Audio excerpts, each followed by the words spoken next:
Las opiniones vertidas en este programa son exclusiva responsabilidad de quienes las emiten y no representan el sentir ni pensar de Alianza Libertaria.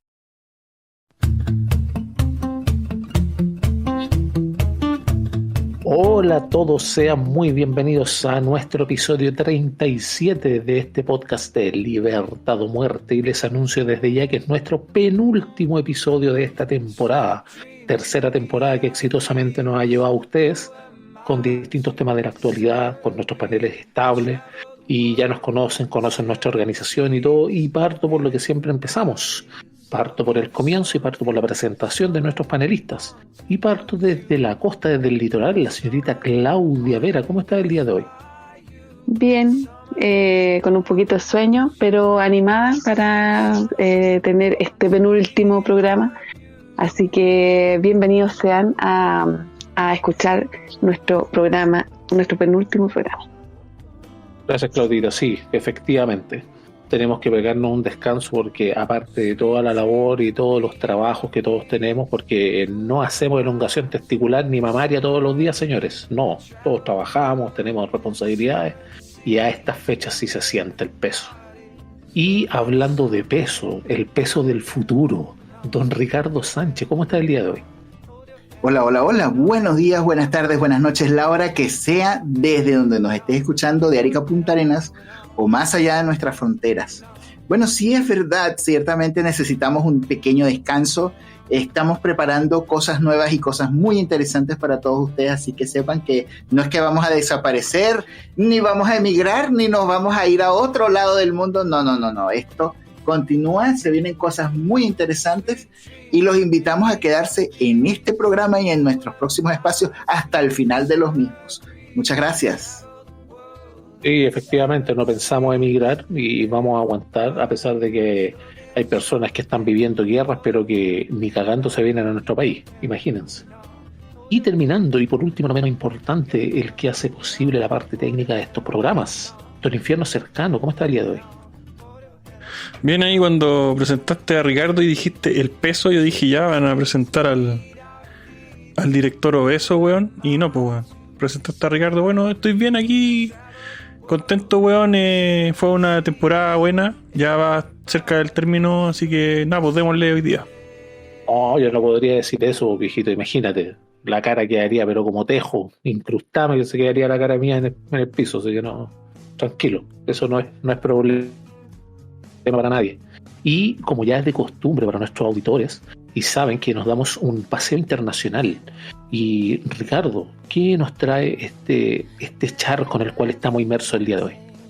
Bueno, y como ya es costumbre, tenemos que empezar nuestro periplo internacional conversando nada más y nada menos que de nuestro nuevo gran hermano. Esta vez me estoy refiriendo a nada más y nada menos que China, donde han destituido al ministro de Defensa, que lleva nada más y nada menos que 2 meses desaparecido. Estamos hablando del ministro Li Shangfu, que fue destituido este martes después de 2 meses de desaparecer de la escena pública, convertido en el segundo ministro de alto perfil que pierde su puesto recientemente sin ninguna explicación oficial. El señor Li fue destituido de sus cargos como miembro de la Comisión Militar Central, un poderoso organismo que preside en China Xi Jinping. Esta instancia comanda las Fuerzas Armadas y es uno de los 5 consejeros del Estado de China. Y por supuesto tenemos que comentar también otra maniobra interesante que se está produciendo en las filas del ejército de este país asiático, porque estamos hablando de que China va a reemplazar el liderazgo nuclear del ejército en una sorpresiva reorganización militar. Estamos hablando de que China relevó a 2 nuevos líderes de sus fuerzas de cohetes del Ejército Popular de Liberación esta semana, en una reorganización sorpresiva que genera dudas sobre el funcionamiento interno del estamento superior de la rama militar que supervisa el poderoso arsenal de misiles balísticos y nucleares de esta nación. Y por supuesto, de China tenemos que ir a hablar ahora de Corea del Norte, que nos ha sorprendido con el cierre de su embajada en Uganda. Estamos hablando de que Corea del Norte cerrará su embajada en Uganda, poniendo fin a medio siglo de presencia diplomática en uno de los más antiguos aliados de África, indicó el martes la presidencia de este país.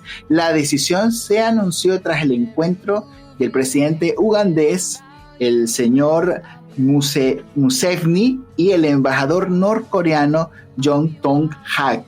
El embajador confirmó al presidente que Corea del Norte decidió reducir su número de embajadas en África, incluida la de Uganda, para aumentar la eficacia de sus delegaciones en el extranjero.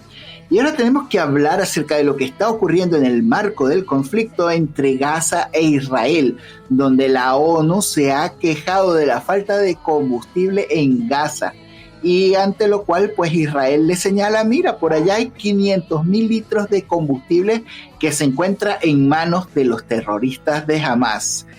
Estamos hablando de que las Naciones Unidas para los Refugiados, en este caso palestinos, se quejó este martes por la falta de combustible para realizar sus operaciones en Gaza, y el ejército israelí le respondió: estamos conscientes de que se encuentran en este territorio unos 500,000 litros de combustible que se encuentran en posesión de los terroristas del grupo de Hamas. Entonces se ve una suerte de organismos, como los organismos intentan ayudar, o tal vez sin mucho efecto, a este conflicto en el medio de lo que está ocurriendo con la guerra. Y en este conflicto se ve también afectado por la falta de combustible los hospitales que se encuentran dentro de la franja de Gaza, donde varios han tenido que suspender sus operaciones, incluidos sus servicios críticos de emergencia. La OMS alertó que miles de pacientes vulnerables corren riesgo de morir o de sufrir complicaciones médicas debido al cierre de los servicios críticos por la falta de energía.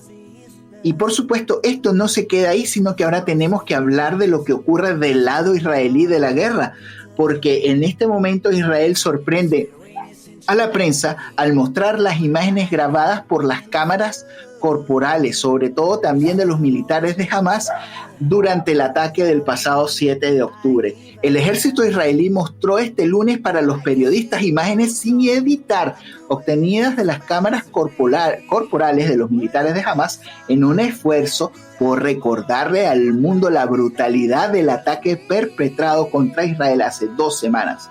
Las imágenes de las cámaras corporales, combinadas con las grabaciones de las cámaras de circuitos cerrados de televisión, dashcam, celulares, y de los mismos pistoleros de Hamas también de las víctimas, fueron mostrados con lujo de detalles, y el horror que se desató también en el festival de música y en varios barrios al sur de Israel. Y ahora tenemos que hablar acerca de otras cosas que están sucediendo también relacionadas con este conflicto, porque esta vez el ministro de Relaciones Exteriores de Israel ha cancelado la reunión con el líder de la ONU y exige su renuncia. Se supone que en medio de este marco internacional, la ONU debería mostrarse como un organismo internacional con cierto grado de pluralidad y sin tomar posición en medio de ninguno de las dos partes que se encuentran en guerra en este momento. Caso que no ocurrió, porque el secretario general de la ONU, el señor Gutiérrez, afirmó ante el Consejo de Seguridad Internacional que los ataques de Hamas no vienen de la nada, y que recordó que los palestinos han sido sometidos a 56 años de ocupación asfixiante, a lo cual el ministro de Relaciones Exteriores israelí, el señor Eli Cohen, canceló este martes unilateralmente su reunión con el secretario general de la ONU, a lo cual también, por supuesto, se vio su nota de protesta. Y ahora tenemos que hablar acerca de lo que también está ocurriendo, porque recordemos que no solamente tenemos este conflicto armado, sino que también la guerra entre Rusia y Ucrania continúa. Esta vez estamos hablando de intensos combates que han ocurrido alrededor de la ciudad de Avdiivka, que se encuentra al norte de Ucrania. El ejército ruso y ucraniano libraron este jueves en ataques encarnizados, combates y en esta ciudad de Ucrania, después que Moscú lanzara una de sus mayores ofensivas militares en meses. El presidente Zelensky dijo que las fuerzas ucranianas estaban resistiendo el tercer día de batalla, pero los funcionarios municipales dijeron que los ataques rusos eran implacables. Los funcionarios ucranianos describieron las escenas de destrucción de la ciudad y sus alrededores en medio de los ataques rusos incesantes. Todo esto es muy difícil y tenso. Durante 3 días no han cesado las batallas, ni de día ni de noche. Comentó uno de los líderes de la jurisdicción militar de la ciudad. El enemigo está utilizando todos los medios disponibles, artillería, lanzamisiles, morteros y todo lo que tenga a su alrededor. No se trata de ataques aislados, sino que ya nadie puede llevar la cuenta. Se trata de bombardeos interminables.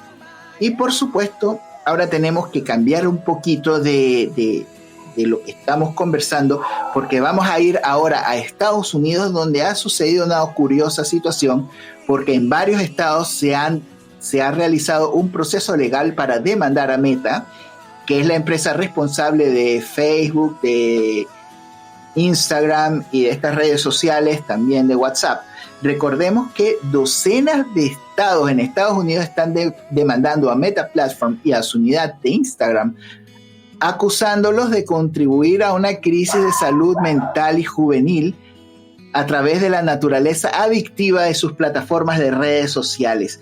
La denuncia presentada este martes ante el Tribunal Federal de Oakland, California, y 33 estados donde también figura California e Illinois, dijeron que Meta y también Facebook han engañado repetidamente al público sobre los peligros sustanciales de sus plataformas y a sabiendas ha inducido a niños pequeños y adolescentes a volverse adictivos y un uso compulsivo de las redes sociales. Vamos a seguir esta noticia con mucha determinación porque es bastante interesante lo que se está planteando en la esfera judicial.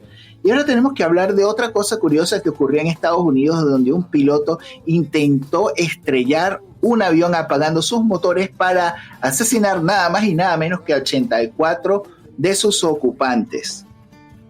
Este insólito hecho ocurrió en el vuelo 2059 operado por Horizon Air, que es filial de Alaska Airlines, que volaba desde el Everett, Washington, hacia San Francisco. Según explicó la propia compañía a través de un comunicado, en pleno vuelo el piloto, que estaba fuera de servicio y que ya iba en el asiento plegable de su cabina, intentó sin éxito interrumpir el funcionamiento de los motores. El capitán y el primer oficial del Horizon respondieron rápidamente. No se perdió la potencia del motor y la tripulación aseguró la aeronave sin incidentes. Gran pánico se vivió en ese vuelo. Y ahora tenemos que ir nada más y nada menos que a Venezuela, donde se están dirimiendo una serie de escenarios posibles que tienen que ver con la posible participación de unas elecciones que se están negociando de forma, digamos, para que sean libres o que sean bien supervisadas. Y este movimiento ha sido bastante extraño. Recordemos que el pasado domingo, en unas primarias que se hicieron en Venezuela, la candidata, la exdiputada María Corina Machado, obtuvo el 90% de la votación. Recordemos que estas situaciones que están ocurriendo con el gobierno venezolano, pues hablan de una situación donde el oxígeno que está intentando recibir el régimen es para tratar de aliviar las situaciones que han ocurrido con las sanciones, donde los personeros del gobierno se han visto inhabilitados de usar sus fortunas. Así que seguiremos muy de cerca esto que está ocurriendo en Venezuela y veremos qué puede ocurrir si es que estas elecciones libres que se están negociando llegan a ocurrir. Y ahora tenemos que ir a México, donde varios ataques han dejado a 24 personas muertas, donde al menos 12 eran policías. Estamos hablando de que fuertes ataques armados en distintas regiones de México que han sido duramente golpeadas por el narcotráfico. En el hecho más letal, un atentado contra una patrulla de policía dejó 13 muertos y 2 heridos en la localidad de Coyunca Benítez, al sur del país. Y señala la policía del estado de Guerrero en un comunicado sin precisar cuántos uniformados y civiles fallecieron. Esto es terrible y habla de la crudeza de la delincuencia y del crimen organizado que azota el país mexicano. Y tenemos que finalizar nuestro periplo internacional ante la sorpresa ocurrida en las elecciones de Argentina. Nadie se esperaba que los candidatos Massa y Javier Milei iban a llegar prácticamente de primeros y empatados en estas elecciones y que van a ir al balotaje. Estamos hablando de que el peronista Massa, quien es el actual ministro de Economía, obtuvo el 36.68% de los votos válidos, mientras que Javier Milei llegó al 29.98% de los votos, y que en tercer lugar, muy lejos de la segunda vuelta, quedó la opción de centro derecha de Patricia Bullrich, nada más y nada menos que con el 23.83% de los votos. Estamos hablando de que van a tener que ocurrir distintas alianzas y se está en este momento en Argentina en la búsqueda de alianzas. La muestra de la necesidad de tender puentes entre el electorado que eligió distintos candidatos que se quedaron por fuera de la contienda. Massa y Milei decidieron tener un discurso moderado en la noche del domingo, distinto al que venían manteniendo en distintas semanas de campaña.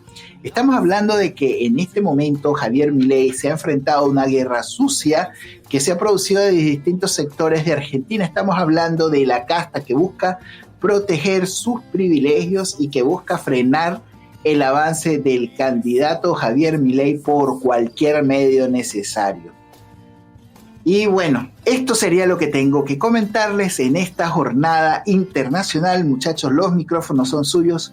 Muchas gracias por estar ahí y seguiremos conversando. Cuando estaba hablando de la puta internacional, cuando pasó por el tema de Uganda, me acordé del Uganda Knuckles. Ahí para el que lo cache, se va a reír un rato.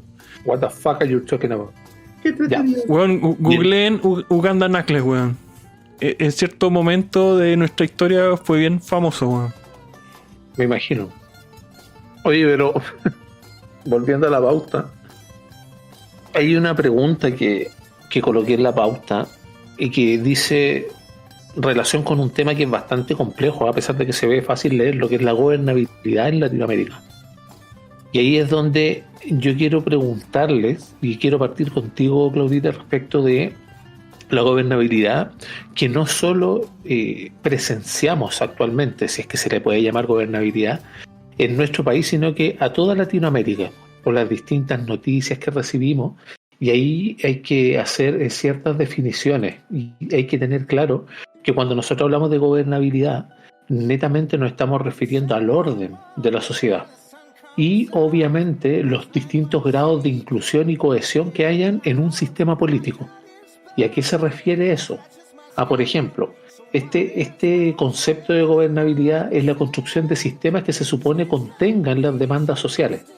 Ahora, el término moderno, o como se le entiende hoy en día, se relaciona con el sentido de pertenencia y la cohesión social de una nación determinada.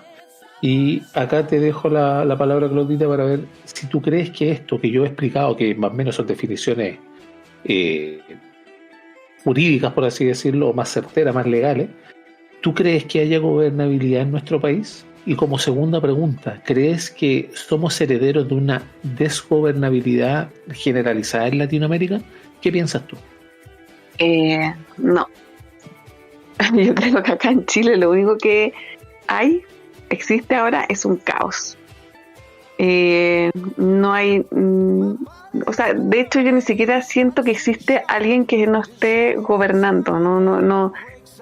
O sea, la persona que está no habita el cargo. Y menos, o sea, desde él hacia abajo no hay nadie que me genere respeto, ni que promueva esa gobernabilidad, ni que nos diga o que nos represente algo así. Yo no sé si a ustedes les pasa que si alguno de ellos se para y conversa o habla o se atreve a hablar del país o de lo que sea del país, yo no inspira ni siquiera respeto. Por lo tanto, no veo ni siento que existe gobernabilidad en Chile. O sea, no sé, pues quizá un poco más de respeto cuando habla la Toa, porque igual tiene tiene cancha, una mujer que tiene harta experiencia, que puede hablar, que puede improvisar. Que uno le crea o no es una cosa distinta, pero por lo menos uno dice, pucha, ya la tipa tiene cancha en política. Pero que exista gobernabilidad o que tengamos en algún, pucha, no sé, antes Marcel inspiraba respeto en cierta medida, pero ahora ya ni siquiera él. O sea, ya no, de verdad que no encuentro a nadie que uno pueda decir, pucha, este tipo puede encauzar el gobierno, puede dar un poco de descanso, respiro, alguna cosa, pero no, nada. Y en Latinoamérica andamos igual. O sea, ¿qué país de Latinoamérica puede decir que tiene gobernabilidad? No sé. Quizá Perú, con la noticia de que, bueno, fue por decreto, sí, de que dieron 30 años para el robo celular porque ya habían habido muchos asesinatos. ¿Cachai? Que pueda decir la tipa, ya, mira, me la voy a jugar por este lado, yo creo que ya tenemos que parar. O quizá darle un sentido al país, no sé. Pero Argentina anda como nosotros. Bolivia, ¿para qué decir? No sé, de verdad que no le veo futuro a la República Bananera de Latinoamérica. De verdad que no. Pero ahí tú crees, Clau, por ejemplo, que esa falta de gobernabilidad tenga que ver con la falta de, o cómo decirlo, con la falta de respeto hacia la autoridad. Es que en general el respeto se perdió hace rato, el respeto a todos. A todos. Yo creo que ni siquiera, bueno, imagínate el estallido, no se le tenía respeto ni a carabineros, ni a nada, ni a la gente que pasaba, ni no había respeto por nada. Es como que esta generación nació con una moral, no sé si pasaron un ramo o le dieron de comer moral, que nacieron con una moral que no tienen, ¿cachai? Una moralina quizás sí, pero se creen superiores, por lo tanto ellos se creen con el derecho de ponerle el pie encima a cualquiera. Por lo tanto, el respeto se perdió a nivel institucional, a nivel de moral, a nivel de todo. O sea, como que nos fuimos a la mierda de un día para otro. Por lo tanto, partiendo de esa base, yo creo que ya con eso, bueno, y aparte que los que nos gobiernan son de la misma cepa, así que de verdad no le veo mucho sentido a este gobierno. No sé, me imagino que el próximo va a ser más consecuente, va a haber gente más preparada o gente de otra generación o que se dé cuenta de que lo que pasó no nos lleva a ningún lado. Pero eso que mencionáis tú, Clau, se vio reflejado, yo creo, en el segundo Perluso al mando, el Jackson, cuando se creía muy superior moralmente a todos los mismos a cuales fueron a buscar para poder hacer su campaña pro constitución o pro mamarracho. Y eso es algo que le jugó efectivamente en contra, y paradójicamente por la boca muere el pez. Y ahí tú, Jorge, relativo a lo mismo que te estaba preguntando a la Clau, respecto de esta falta de gobernabilidad. Y aquí te voy a dar como un peldaño para ver si podéis desarrollar una idea un poco más profunda en relación a la gobernabilidad. Tiene que ver con orden, y el orden tiene que ver mucho con responsabilidad o autogobierno. ¿Tú crees que existe gobernabilidad o en qué nos estamos cayendo actualmente? A ver, es que nosotros defendemos cosas, ¿cachai? De base. Y creo que cualquier persona razonable o relativamente justa defiende esas mismas bases. Una de ellas es que tenemos en común con otras formas de pensar entre nosotros, incluso personas que son de tendencia opuesta, valoran mucho la palabra libertad, aunque en su discurso y en su forma de pensar eso se arruine un poco, ¿cachai? O entre en contradicción. Pero la libertad es una palabra muy potente. El tema es que tú, para ser libre, tienes que ser adulto. Esta sociedad infantil no crece, no madura, no se da a hacer cargo de sí misma, por lo tanto no es libre. Entonces yo creo que esta sociedad que está en decadencia, que está deconstruida, que no tiene identidad propia, que se deja identificar a sí misma por colectivos, ¿cachai? Y que no tiene un desarrollo personal, porque de eso se trata, crecer y madurar, de conocerte a ti mismo, de autoidentificarte, de construir tu propia personalidad y construirte a ti mismo y desarrollarte como una persona única, íntegra y irrepetible, ¿cachai? Y como eso se pierde, y como la gente cae en las tribus, en los movimientos, en los colectivos y pasa a ser un número más, una oveja más, es más fácil, pues, bueno. Entonces se mantienen en esa etapa como de niñez a nivel de la responsabilidad social que tú podías ejercer, por ejemplo, al momento de votar. Y eso se refleja en cosas como, por ejemplo, en que decimos que la gente no tiene memoria, que votamos por lo mismo de siempre, que no olvidamos los errores, que no olvidamos de los robos, que no olvidamos de los escándalos y volvemos a votar a los mismos hueones. Y eso es porque no estamos en contacto con la realidad. Y eso se debe a que estar en contacto con la realidad es difícil. Siempre es difícil estar en contacto con la realidad. Siempre es difícil ser responsable de ti mismo. Entonces, cuando a alguien le dan la opción de como salía en esa entrevista en Argentina, cuando la calle decía, ¿por qué voy a trabajar por la misma plata que me dan en plata del Estado? Claro, porque siempre uno se va por lo más fácil, pues, weón. Y digo uno porque a todos les afecta. Lo que pasa es que unos ya empiezan a madurar, empiezan a entender que para ser libre tienes que ser adulto. Los niños no son libres, los adultos son libres. Entonces tú no puedes vivir esa libertad sin desarrollarte tú como individuo, como persona única, que tiene características que no se repiten en otras personas. Yo creo que va por ahí, weón. Bueno, lo que tiene que ver con la individualidad a su vez también tienen un efecto bastante contrario a lo que es, por ejemplo, espero haber sido suficientemente profundo.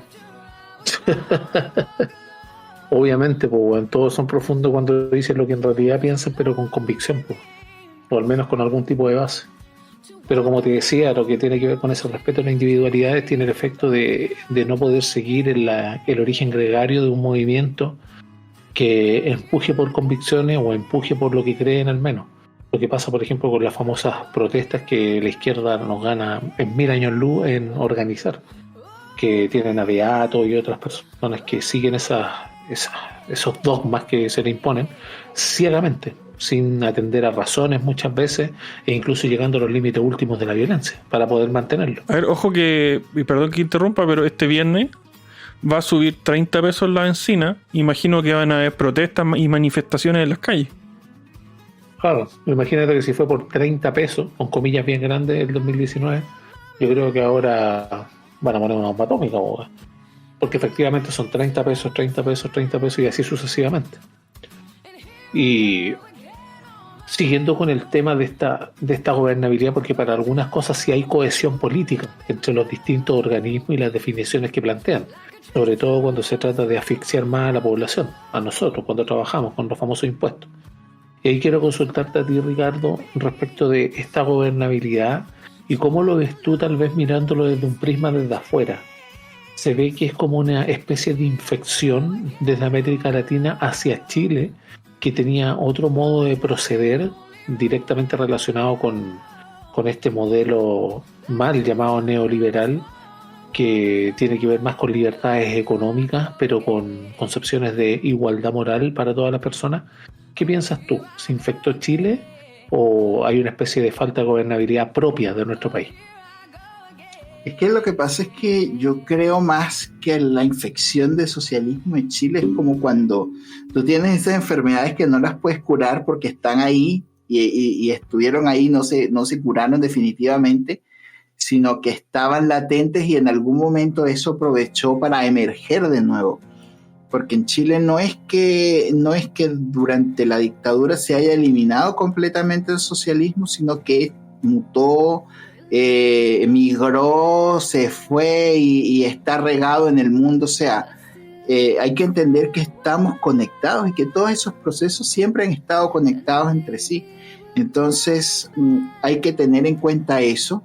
Y por supuesto, no es que Chile se haya infectado, sino que probablemente digamos que hay parte que vino, hay parte que colaboró y hay parte que ya estaba aquí. Entonces, bueno, digamos que, como dice muchas veces Axel Kaiser en el libro de la fatal arrogancia, pues fue que simplemente la gente se durmió en los laureles y pensaron que sí, ya vamos a estar el primer mundo nomás, y no se tomó en cuenta que esta otra gente estaba precisamente conspirando para evitar que nosotros llegáramos a esa posibilidad de superarnos y ser como los mejores del barrio. Bueno, y en el caso relacionado con este tema de la gobernabilidad, claro, efectivamente hay un tema que también no debemos dejar pasar con eso, y tal vez para cerrar este punto, que tiene que ver con que hay muchas cosas que pueden afectar la gobernabilidad o incluso construir la gobernabilidad de un país. Y considero que el sentido de pertenencia del ciudadano a un país la refuerza bastante. Pero en la medida de que este ciudadano, nosotros, somos gobernados de manera responsable. Y por el otro pienso también la cohesión social de la nación. Y ahí es donde se quebró la cohesión social de nuestro país, porque todos saben que una nación es ingobernable cuando no hay razones ni condiciones que la puedan cohesionar. Y obviamente si se fragmentó la convivencia nacional, es ingobernable un pueblo. Por ende va creando por simpatía la ingobernabilidad de las personas en sí. Y considero que esto lo hemos visto bastante. De hecho, hoy día vimos el tema del asesinato de una narco y la rematan en la calle. O sea, cuando tú ves los videos, le roban el auto para unos 2 metros más adelante donde la tipa estaba de guata en el piso, y se baja un tipo del asiento al acompañante que le robaron el auto y le dispara encima, la rematan y la dejan tirada ahí en la calle y se van. Y después se encuentra obviamente el auto quemado y todo, porque con esa clase de asesinato obviamente tienes que liberar toda prueba que pueda quedar. Y ahí es donde vamos viendo y donde nosotros nos concentramos en lo que tiene que ver, por ejemplo, las personas que van a Estación Central, que van a MEX, que van a otros sectores un poco más representativos, el Mercado Central, Lo Valledor, otras partes, y se ve la delincuencia. Se ve mucho la delincuencia en los alrededores, no en los mismos centros, porque los mismos locatarios, los trabajadores los echan, pero se ve esa inseguridad, se ve esa imposibilidad de andar tranquilo por la calle, y se ve de todos modos que cualquiera puede sacar una pistola, te balea y tu noticia va a ocupar 1 minuto de los noticiarios, si es que van. Si no, de lo contrario, mala cueva, y todo pasa. Y ahí es donde yo quiero proponerles que podamos revisar, porque aquí netamente nos basamos en lo que se viene ahora, que es el proceso constitucional, y es lo que es la firma de la aceptación, mejor dicho, me retracto, la aceptación o no del nuevo texto que estaba en la comisión de expertos, en la comisión mixta, perdón, al no haber acuerdo antes en la comisión de expertos, y ya salió una definitoria, que estoy esperando que salga obviamente en sitios oficiales para no perderse ninguno de los artículos, pero hay unos que me interesan, que son los fundamentos del orden constitucional, que es con lo que empieza el texto. Y aquí es que y hay una parte que a mí me causa igual ruido, que es el artículo 2, y se los leo. Artículo 2, inciso primero. El Estado de Chile es social y democrático de derecho, que reconoce derechos y libertades fundamentales, deberes constitucionales, y promueve el desarrollo progresivo de los derechos sociales, con sujeción al principio de responsabilidad fiscal y a través de instituciones estatales y privadas. Y aquí quiero darte la palabra a ti, Clau, respecto de qué piensas con esto, pero no sin antes decirte por qué a mí me causa ruido. Porque cuando nosotros nos vamos a la definición jurídica, por ejemplo, de un Estado social y democrático de derecho, ahí nosotros asumimos que los poderes públicos que existan tienen una posición activa en la prestación respecto de las igualdades de oportunidades de los ciudadanos, con independencia obviamente de la situación económica o social de cada uno. Pero esta posición activa respecto a la prestación o al aseguramiento de esta igualdad, que a todas luces es sustantiva, se contrapone netamente a lo que dice acá, que dice con sujeción al principio de responsabilidad fiscal. Y la consulta, o bueno, más que nada escuchar tu análisis de esto, tal vez a lo mejor tú ya lo has leído y todo, respecto de esta parte en la cual dice que en términos simples el Estado se hace cargo de todos los derechos o lo que se reconoce como derechos para la población pero sujeto al principio de responsabilidad fiscal. Es decir, el ejemplo típico, les prometemos casas a todos, pero llegado el momento sabéis que no tenemos plata, no te puedo cumplir, y está en la Constitución también. ¿Qué piensas tú de este artículo al menos? Yo creo que este artículo que estaba en los bordes le queda grande a Chile, porque tú no puedes ofrecer algo que no tienes, menos aún después de un gobierno que se lo va a gastar todo, ¿cachai? Estos artículos deben existir en países que son responsables fiscalmente, en donde no se roban la plata y en donde sí pueden decirle a la gente una vez que tienen reservas y una vez que tú guardáis plata. Si eso pasa en toda economía y lo mismo pasa en una casa. Tú no le puedes prometer a un hijo que le va a dar algo si no lo tienes, si no tienes cómo comprarlo, ¿cachai? Eso. Y yo creo que es una forma de decirle a la gente, ¿sabéis qué? Yo te pongo este artículo, pero no te voy a poder cumplir mientras no tenga plata. En la medida de lo posible, lo que uno también le puede decir a un hijo, ¿cachai? Pucha, sabes que no puedo comprártelo ahora, esperemos a fin de año, o pídeselo al viejito pascuero. Entonces tú aprovechas de juntar plata para poder comprarle lo que te pide tu hijo, ¿cachai? Porque mientras durante el año no vayas a tener plata, tenías otros gastos, tenías colegio, tenías otra cosa, por lo tanto no puedes pagárselo. Es una forma de decirle, pucha, ¿sabes qué? En la medida que yo tenga, yo voy a poder dártelo. Y no te lo van a poder exigir, porque tú vas a poder decir, ¿sabes qué? No tengo plata para darte este derecho. Eso es lo que creo yo. Porque si existiese la plata, bueno, los de izquierda van a, o sea, siempre piensan que existe la plata para todo, ¿cachai? Pero la gente que está haciendo la Constitución creo que se resguardó diciendo en la medida de lo posible. Sí, efectivamente pienso bastante parecido, sobre todo sabiendo, por ejemplo, las definiciones que tiene por ejemplo, en nuestra república, la República de Chile. Y nosotros no tenemos que olvidar que en la actual Constitución, el artículo 4 señala, Chile es una república democrática, pero no se va más allá de estandarizar o de generar categorizaciones respecto de qué instituciones o cómo se declara democrático. Dice solamente eso, democrático, nada más. Secas. Chile es una república democrática, el artículo 4 de la actual Constitución. Exacto. Sí. No dice entonces, nada más. En ese caso, por ejemplo, cuando tú hablas de la república, esta forma de gobierno es de tipo electivo y temporal, sujeto a separación de poderes, y los gobernantes son responsables de su acto. Con lo cual, dentro de los elementos definitorios de esta elección, por lo así decirlo, organización de república, se encuentra que las autoridades ejercen soberanía durante un determinado periodo de tiempo, por el cual son elegidos, obviamente, sin que exista concentración del poder, que es lo que se busca, y en donde se responde por los actos que ejecutan cuando ellos están haciendo ejercicio de su cargo. Y la república obviamente puede ser o aristocrática, que no lo hemos vivido, o democrática, que es lo que estamos viviendo. Y ahí quiero consultarte a ti también, Jorge, respecto de este mismo artículo que dice relación con este que lo había leído, es el Estado de Chile social y democrático de derecho. Y lo mismo, lo que le decía a la Clau, como que se pisa la cola en sí mismo el mismo artículo y te señala que obviamente tiene que haber un principio de responsabilidad fiscal. Pero cuando te mencionan estos hechos que son tan abiertos a la interpretación, no sabemos dónde empieza o dónde termina. ¿Qué piensas tú al respecto? Bueno, yo creo que a ver, pasa que las constituciones deberían de ser marcos generales que delimiten el poder del Estado, punto. No ser cartas de ofrecimiento de cosas, ¿cachai? Entonces a mí me preocupa muchas veces, mira, lo que pasa es que hay en varios artículos que hacen referencia, por ejemplo, a la Constitución anterior, que pusieron igual y agregaron algo más.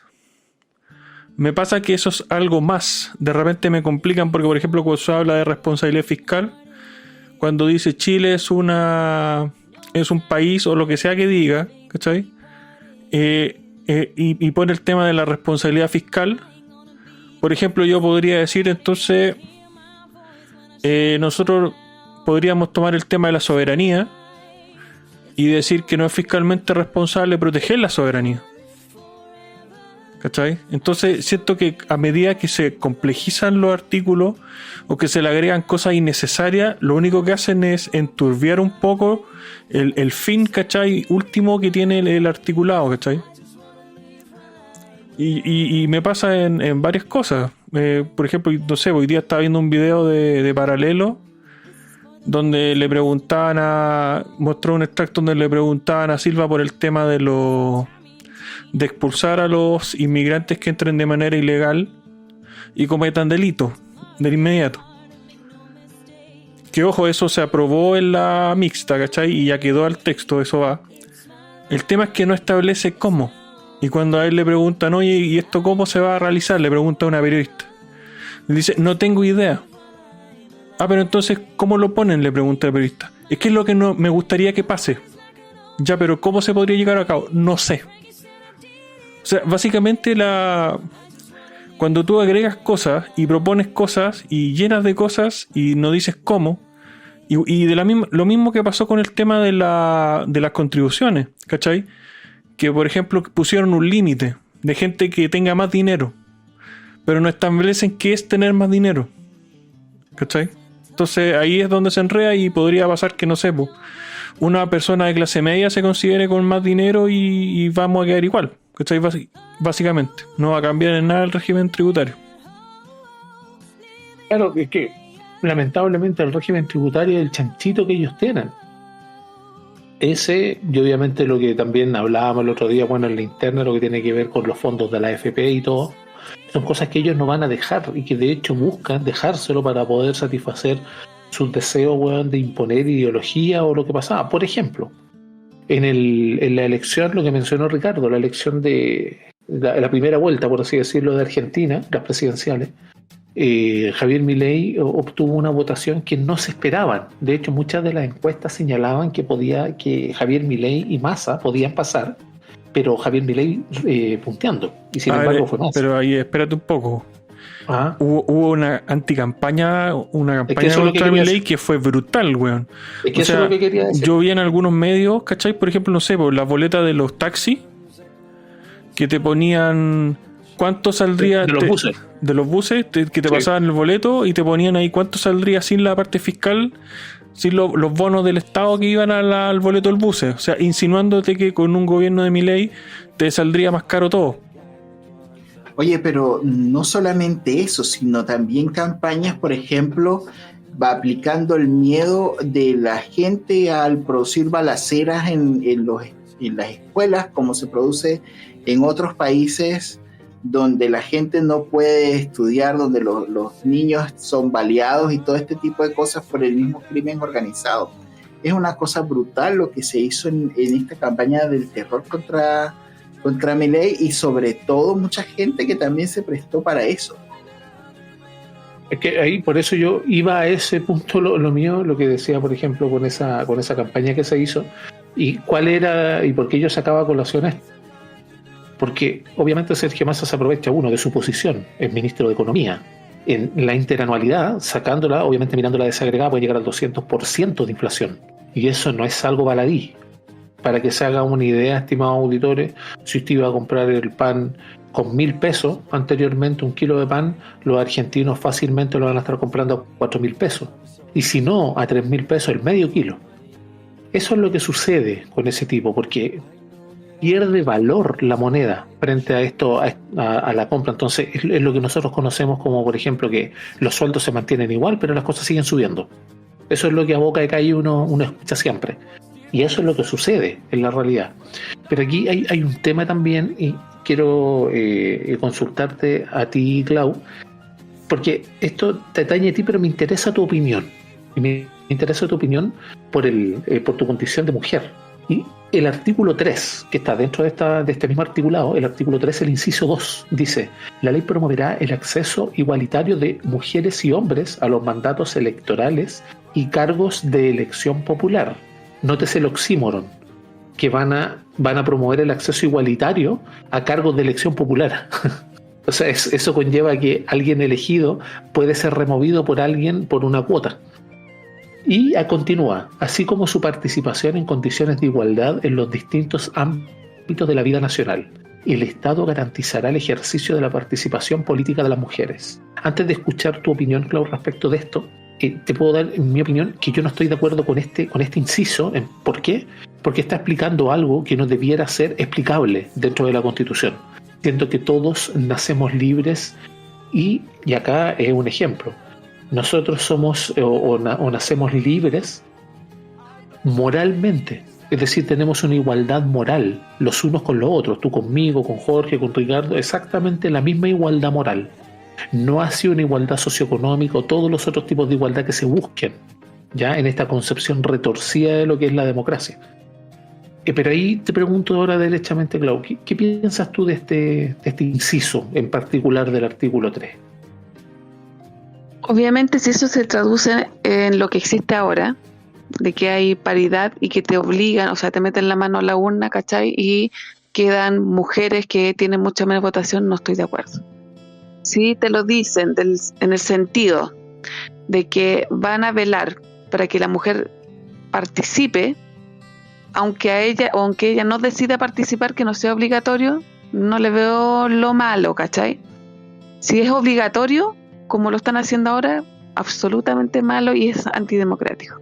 O sea, no sé, ¿cachai? Quizás estoy pensando muy en la forma buena de decir, ¿sabéis qué? Vamos a promover que la mujer pueda participar y vamos a hacer todo lo posible, no sacaradeo, ¿cachai? Ya en un partido de tanto quieres participar, ya, bacán. Y luego votan respecto a eso. Si no sale, no sale nomás, ¿cachai? Si es así, obviamente que no está mal, pero si es obligatorio que exista una mujer, absolutamente en desacuerdo. Tiene que ser por mérito, tiene que ser votada.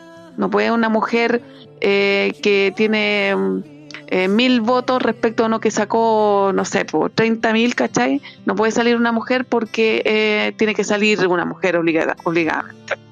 Oh, y viceversa. Y viceversa, ¿no te acordás lo que pasó en el primer intento constitucional de que hubieron muchas mujeres que quedaron en el camino por poner a hombres por el tipo de cuota? Sí, también. También claro. Está mal, si eso está mal. O sea, por beneficiar a uno... Eso es meter la mano a la urna, es antidemocrático, no debiese pasar nunca. Y ahí, por ejemplo, lo que tiene que ver con esta, y se enlaza con la gobernabilidad. ¿Y por qué? Porque hay tres tipos o tres factores que son necesarios para manejar la institucionalidad de un país, que nosotros vimos que ya intentaron destruir. Son selección, control y cambio.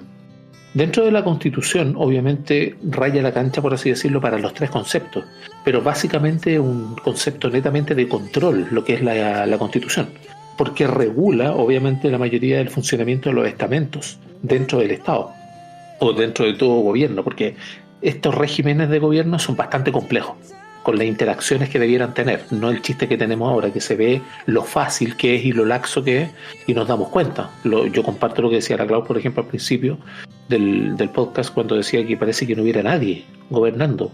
Y es así, lamentablemente es así.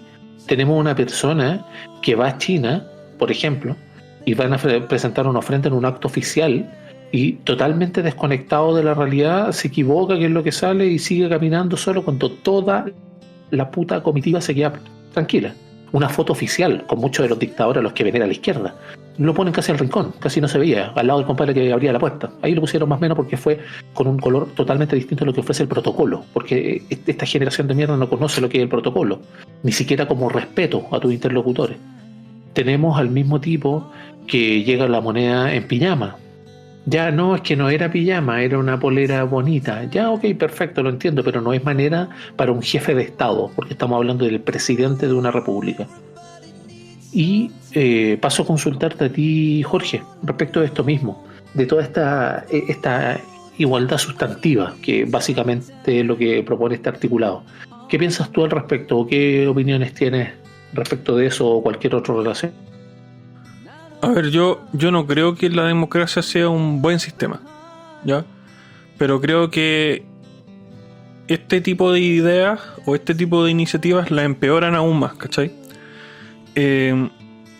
Lo que a mí me complica es lo que puede pasar con las capacidades que tengan las personas electas para X cargo o para X cuestión de realizar el trabajo que se le está encargando, ¿cachai?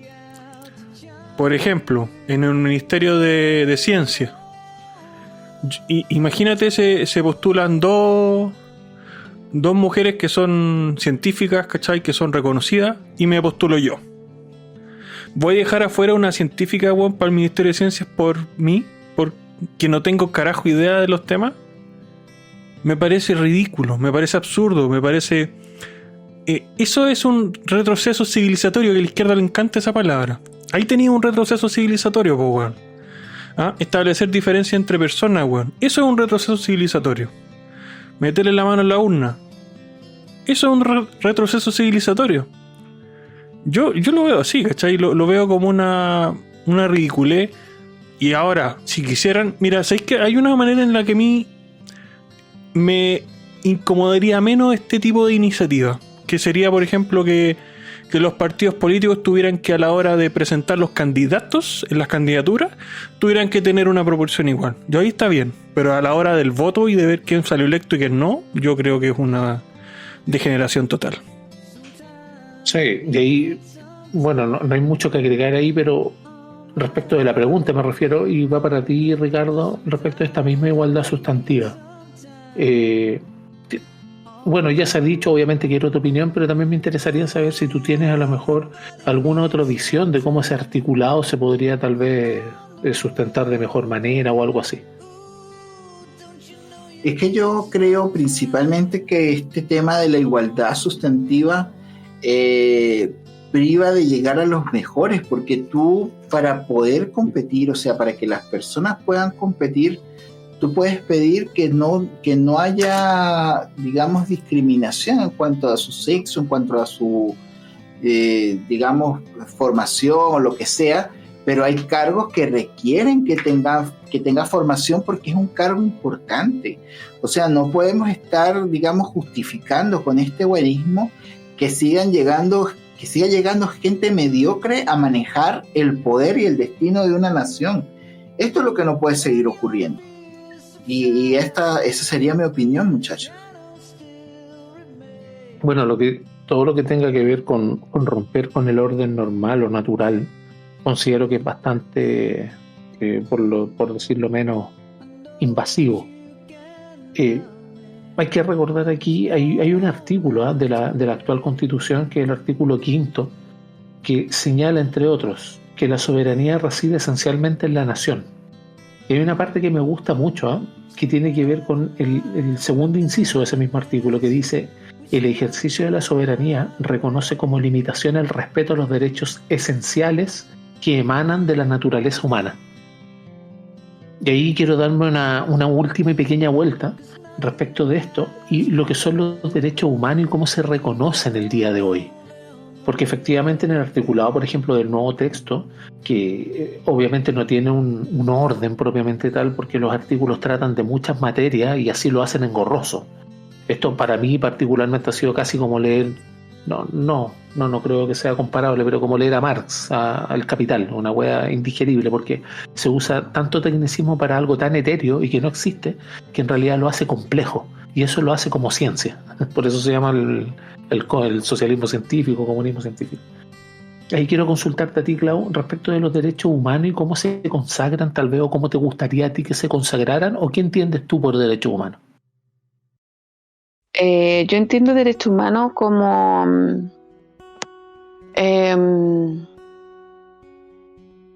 lo que está más ampliado ahora, porque antes siempre hablaban de los derechos humanos que siempre eran violados por el gobierno, por algo estatal, ¿cachai? No. Hay una declaración de derechos humanos que lamentablemente es de estas organizaciones que a uno no les gusta, pero es más amplia. O sea, los derechos humanos varían desde un sinfín de cosas, ¿cachai? Y no solamente son violados por el Estado, sino que pueden ser violados por cualquier persona o cosa que atente contra tu integridad, contra lo que tú quieres hacer, caminar, hablar, decir, ¿cachai? Ese significado para mí me hace más sentido. Tener más, es más amplio el repertorio de lo que dicen unos pocos, ¿cachai? Eso, pero es gigante la que alguna vez leí. que no representa a lo que se quieren abocar la izquierda cuando habla de las violaciones a los derechos humanos. Claro. Es como súper amplio. No sé si ustedes la han leído, no sé si es de la ONU, no me acuerdo de qué instituciones, pero tú estás hablando de la Declaración Universal de Derechos Humanos. Esa misma, que es súper amplia. Es súper amplia y no solamente son violados por los entes estatales, sino que puede ser violado por cualquiera. Como por ejemplo un portonazo y te quitan a tu hijo que va en el auto. Exacto. O lo que pasaba acá, que te decían si no bailas no pasas, ¿cachai? Claro. ¿Te acuerdas cuando te decían si no bailas no pasa? Eso también es una violación. Sí. Cuando te hacen barricadas también eso, también es algo. O sea, quitarte el libre tránsito también, ¿cachai? Claro. Yo creo que son como muchas cosas. Es que yo considero que intentan definirlo, porque básicamente si tú lo defines, lo que esté fuera de eso no es una violación a los derechos humanos. Es tan simple como eso, me refiero a la definición escrita. Entonces, claro, intentan ampliarlo y tal, como estos lobbies, por ejemplo, el LGTBQXYZ y más, también buscan poner bajo su alero a todas las personas de disidencia sexual y todo, sin detenerse a pensar de que esas personas tienen una igualdad moral y que el problema son los imbéciles que no tienen educación para reconocerla, por ejemplo. Pero ahí quiero consultarte a ti, Jorge, en el mismo aspecto. ¿Qué es para ti los derechos humanos o qué consideras tú que son los derechos humanos, tal vez en nuestra sociedad o solo para ti? A ver, yo recuerdo haber leído la Declaración Universal, sobre todo cuando estábamos en el estallido y toda la mierda. Para mí los derechos humanos tienen que ver con simplemente respetar los espacios del otro. O sea, para mí la forma más fácil de definir qué es un derecho humano es el derecho que tiene una persona a que se respete su metro cuadrado, punto. ¿Cachai? Me parece más general y se aplica a todo. Porque en la medida que tú respetáis el metro cuadrado del otro, no hay forma de que le hagas daño. ¿Cachai? Entonces para mí los derechos humanos son eso. El respeto, weón, al espacio personal de la otra persona, weón.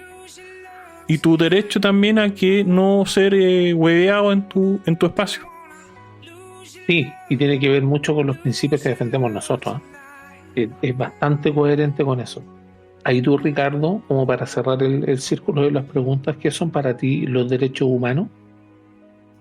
Bueno, yo pienso básicamente esto de derechos humanos como la vida, la propiedad y la seguridad, básicamente. Estos derechos a poder trabajar y crecer y prosperar sin la interrupción y basado en tus propias habilidades.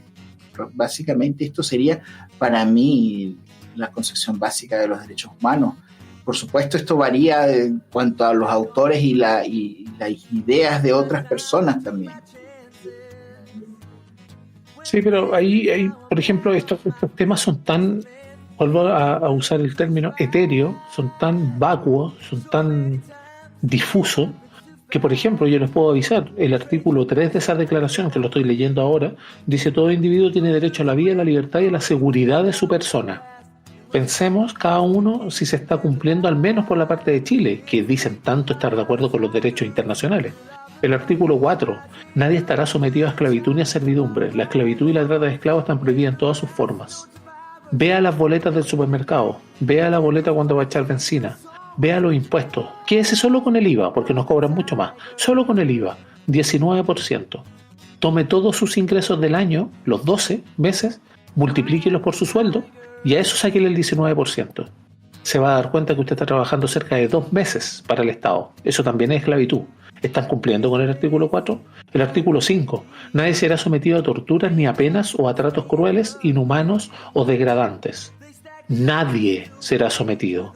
¿Se está cumpliendo eso? Por ejemplo, al tener una persona que, no sé, aprovechándose de su investidura, como pasó también, hacía daño innecesario a personas detenidas. O viceversa, cuando estos, alegando de que fue detenida una persona irresponsable e irregularmente, injustamente, van a tratar de quemar a un representante de las fuerzas policiales, por ejemplo. O el artículo 6, para terminar: todo ser humano tiene derecho en todas partes al reconocimiento de su personalidad jurídica.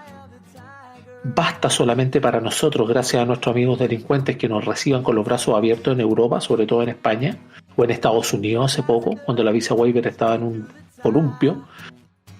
Eso es lo que sucede cuando se intenta generalizar, se intenta tomar dentro de todo un cuerpo todas las particularidades. Les tengo una noticia, lamentablemente. La humanidad tiene particularidades que son incontables, son infinitas. No se pueden agregar dentro de un cuerpo legal. Por eso yo considero que al menos lo que es la actual constitución, que ponga en el artículo 4, Chile es una república democrática, punto, te deja fuera todos los demás, todos los peros. Chile es una república democrática, pero eso es lo que intentan ingresar tal vez en el cuerpo actual. Tal vez me pierdo. No sé, díganlo ustedes en los comentarios, díganlo con las personas con las cuales compartan este programa, porque también es importante compartirlo, sobre todo a portas de esta votación, que es una de las más importantes también que hemos tenido. Y ahí quiero darle también la oportunidad a lo que tiene que ver contigo, Claudita. Tus palabras finales, por favor, para este penúltimo programa que tenemos de la temporada. Y tú sabes, ahí tienes tu tiempo libre para decir lo que estimes conveniente. Estamos como los programas que están en la tele, onda sin filtro, así que se acaban. Podríamos haber dicho, no, nos banearon. Algo así. Nos dieron más plata para seguir transmitiendo. No, pero para darnos más importancia. Claro, bueno, ¿viste que el programa de la Marinovis también lo van a sacar? Ah, sí, no más TV, algo así. Pero sí. Oye, claro, esto se resuelve fácil, pues la gente puede ir al Flow que sale en los YouTube de todas las publicaciones que hacemos y apoyar, sí. Pues, pero como no lo hacen, ¿de qué se van a quejar? Pues, bueno. Sí, pues nosotros esto lo hacemos por amor al arte nomás, pues. Estamos acá conversando, igual nos entretenemos. Más que nada este tema de ver de aquí a diciembre lo único que vamos a hablar es el tema de la Constitución, porque después ya se acaba el tema Milei también, y vamos a estar hablando nosotros de la Constitución, y la próxima semana ya debería estar todo listo. Hubiese estado listo antes, pero el PC impugnó algunas cositas, así que se van a demorar un poco. Yo creo que es sano leer, entender lo que viene ahora, comparar con la actual Constitución, y no sé, pues cada uno va a sacar sus propias conclusiones y va a votar de acuerdo a lo que piense nomás, o a lo que no piense o no entienda, no sé, algo parecido. Eso, chicos, y voy a estar para el último programa de la temporada. Eso, y buenas noches. Me parece espectacular, Claudita. Siempre es valorada tu participación y sobre todo, pues, bueno, porque sin participación no sería posible este espacio, por muy pequeño que sea. Para mí al menos es grande porque permite que todos digan sus posiciones, sus puntos de vista, y no necesariamente cuando, por ejemplo, uno defiende su idea o tiene apasionamiento, eso no quita que uno pueda aprender. Y yo creo que eso es lo mejor y lo más rico de una conversación, un debate, hasta incluso una discusión. Yo considero que no confundir las aguas es muy importante, y yo creo que hasta cierto punto en nuestro programa hemos llegado a eso. Hemos tenido varias personas que participan en nuestro espacio, que han participado en nuestro espacio, y aún así pueden dar su opinión y vamos debatiendo. Yo creo que eso es importante, sobre todo en estos días en los cuales lo políticamente correcto nos obliga a callar. Y ahí quiero darte la palabra a ti, Jorge, por favor, tus palabras finales para el día de hoy. Como dije cuando estaba hablando en la Cloud, claro, pues avisarle a la gente que tenemos un Flow. Vamos a seguir igual adelante por ahora.